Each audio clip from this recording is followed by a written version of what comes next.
This week, I have really had the worst allergies I've ever had in my life. So if I erupt into a coughing fit during the sermon, just bear with it. I've got such bad allergies that I've stopped making fun of Warren, who is Jewish, because I always said that only Jews had allergies. And I am very much a Christian, at least by birth, if not in terms of practice, but we're going to see if we can do it. And I'll keep breathing deeply. You may or may not have seen, how many of you have seen the Calatrava Oculus downtown? So about a third of you. It's really, really, really worth seeing as a memorial. It's fantastically interesting, and like the United States of America, also fantastically flawed.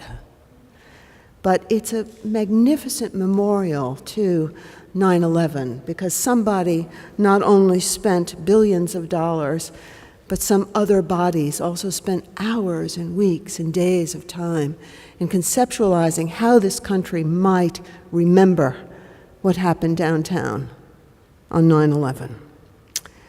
Like any memorial, even the one you might have already had for your grandmother or your lover, it fails at a certain point. Even the best memorial service doesn't do everything it says it's going to be able to do. As critic Michael Swarkin puts it in your meditation quote, Calatrava madly multiplies structural members and coyly conceals and reveals which ones are actually bearing the load. You can't show everything all the time.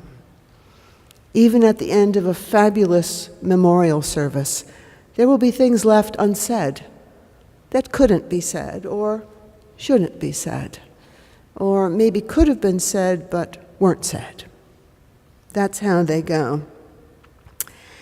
I taught a course this week at Union Theological Seminary on real estate and sacred sites, and I learned a lot in 5 days of working with the most interesting students who are very concerned about what is going to happen to Union when it sells off part of its campus, its air rights, to build a luxury high-rise. Again, this has been in the news for over more than a year, and it's really got Union taking a strong, hard look at its purpose and at itself. Union is absolutely anti-gentrification as an institution in Harlem, and it is also about to contribute to gentrification.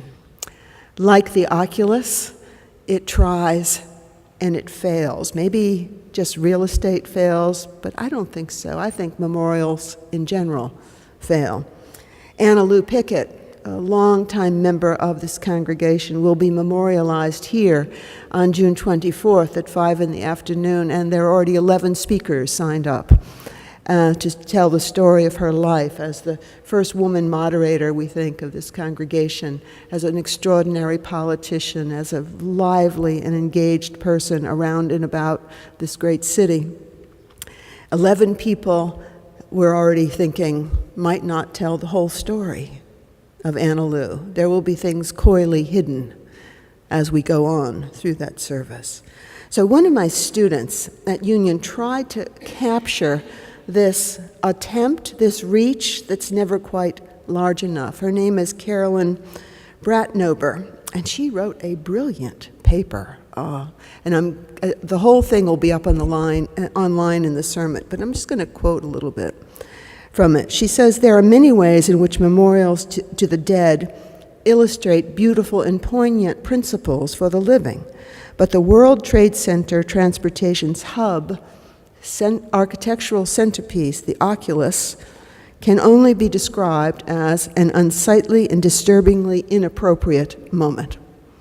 She goes on to say why in 5 points that are laid out quite well and sequentially.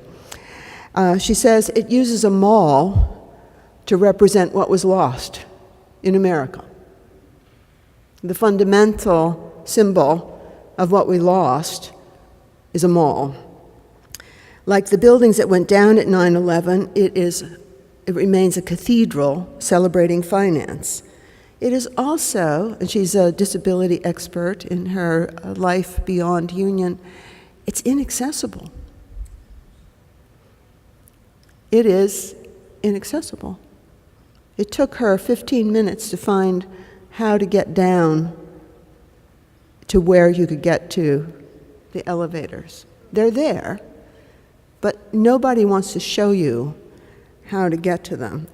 Speaking as a representative of a building that's not always as accessible as it could be, believe me, I take this very seriously. I just love wandering. If any night, there's almost 2,000 people in this building every week, and every night around 5, 6 o'clock, you can go out and find people standing around saying, "Where's Judson?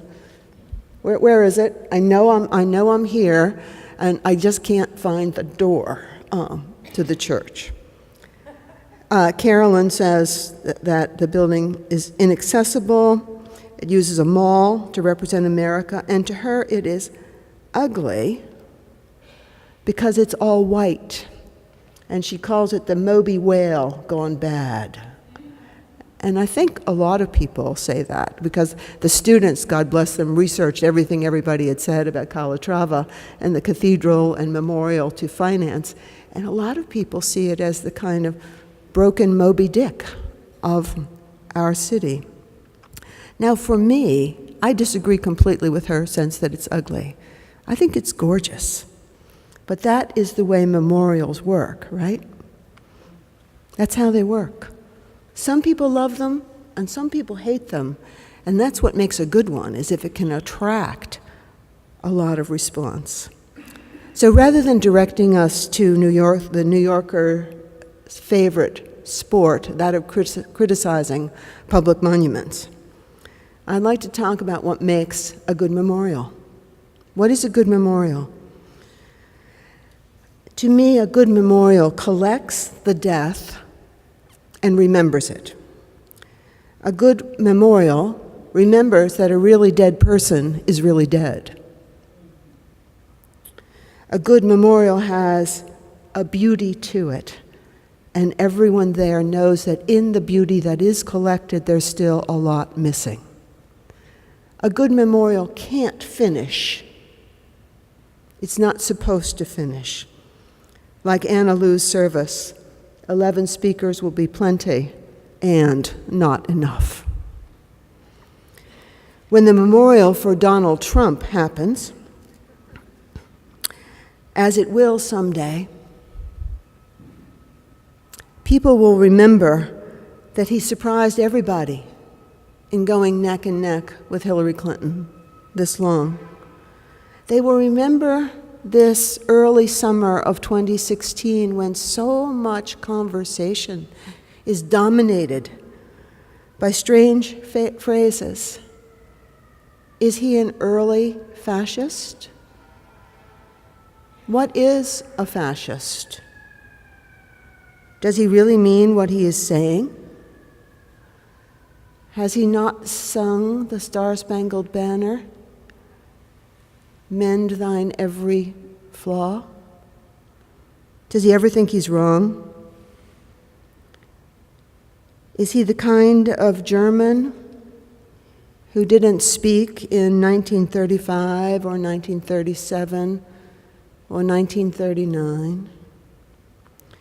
People will also say that at his memorial that leaving out his beautifully designed golf course in Scotland was a mistake, that we didn't see the whole person. We will have to remember Trump. And the question will be how. Garrison Keillor said last night on his radio show that only the United States could take the deaths of so many Americans in war and turn it into an excuse to go on a picnic. I thought that was really harsh, but he said it. And it's also a perfect way to talk about Memorial Day. How can we remember war or 9/11 or anything in the past, any loss in the past, without going absolutely crazy? Who has the stomach for even death by drone, much less death by bomb or death by gun, or death by sword, or death by knife? Who has the stomach for the moral injury and post-traumatic stress disorder, or the dozens of signs that you see around the necks of veterans every week, all week long, all around the city, wearing a sign around their neck? Wounded Vietnam, can you give me a quarter? Marine, disabled, looking for work, sitting on the ground with a cup in their hand. No one memorial can get its eyes around collective memorializing, much less individual memorializing. So I made a rule, a silly rule, for my own eulogies a while back. And if you don't want me to do your service, I understand. I like to say 3 good points about a person who is gone. I really do. I can find 3 good points about everybody. And I also like to say 2 not so good points. Why? I don't want us sitting there in the room thinking we have to be perfect when we're gone or before. I want a rounded, nearly incomplete picture of the person. So what concerns me about the real estate fight at Union and the way people critique the Calatrava is this: we put down money, right? It's bad if it's a mall. It's bad that Union is selling its air rights and gentrifying. Judson, of course, would hate it if some really rich person came along and fixed that elevator. We just hate it. In the same way that we join Union and Riverside in being founded by money and wealth. So why can't we just tell the truth about ourselves and dismount the moral high ground about the commercial and financial wonder that is the United States of America, except when we decide we have to go to war to hang on to all of it? What about a United States of America so great that it wanted to spread its money around, its financial capacity around, rather than just being ashamed of the way we want money, come from money, are drenched in money, and memorializing money? So let me introduce to you Lydia. She fits here. And much of this comes from the extraordinary research of Reverend Cindy Carr from Connecticut, who just fell in love with Lydia and wrote all but a book about her. So Lydia's story is a story of business unusual, of commerce unusual. It's a good story. The story goes that Heracles was walking along the beach near the Phoenician city of Tyre with a nymph. This is a myth, of course, named Tyrus, whom he loved greatly. The dog was playing on the beach, everything was going great, and they ran into a rotting snail. And it stained his mouth a brilliant crimson purple. Tyrus loved the color and told Heracles he could have her hand if he would make her a robe of that same brilliant purple. And because Heracles had the resources to gather enough of the mollusks, commerce, entrepreneurialism, money, I see the money here, I see it. He founded the color Tyrian purple. And it goes on. The problem, of course, though, is it takes about 41,000 of these snails to make an ounce of the dye. And that doesn't make many yards of fabric. The brilliant purple red cloth, whether silk or velvet or linen, was valued more than gold or silver because it was harder to get to and was used in garments for priests, politicians, and royalty alone. If you were caught wearing it and you weren't of that stature, you could be executed. There are many, many beautiful paintings showing Rubens in particular was interested in it. And making the dye and working in the business was highly specialized work. But there weren't a lot of murex snails dying on the shore. And they actually were out to sea, so you had to go out in depths up to 25 meters. People got so interested in this commerce that they became rich and famous around it, including a single woman, a Jew, named Lydia. She went to Philippi to sell the cloth that she had made. She clearly was a woman of means and capacity, and there she met Paul. So we find her out on the edge of town after selling her stuff, and she meets Paul. She converts to Christianity now, and then she invites Paul to have the first gathering in that city in her house. She has gone retro and renegade all over the place. First of all, she's successful as a businesswoman. Secondly, she is a woman without a husband. Third, she is a Jew who brings Christians into her home. And fourth, she becomes somebody who tells us that business can be a good thing. Why? Because she used it to start something beyond her own profit. That might be a great way to memorialize the United States of America and its lost people, fallen soldiers, to dedicate our power to something larger than ourselves, or at least to give ourselves the attempt to have a memorial that is decent. We don't need to demonize commerce or money as part of our memorializing, because that demonizes ourselves and who we really are. Plus, business people have always been a part of our churches.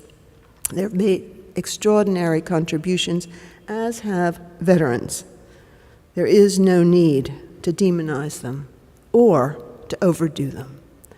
When we sing again that song about mending our every flaw, it might be good to look at the Calatrava Oculus at night. If you've only seen it during the day, I highly recommend it at night. Most of us are more beautiful then. Amen.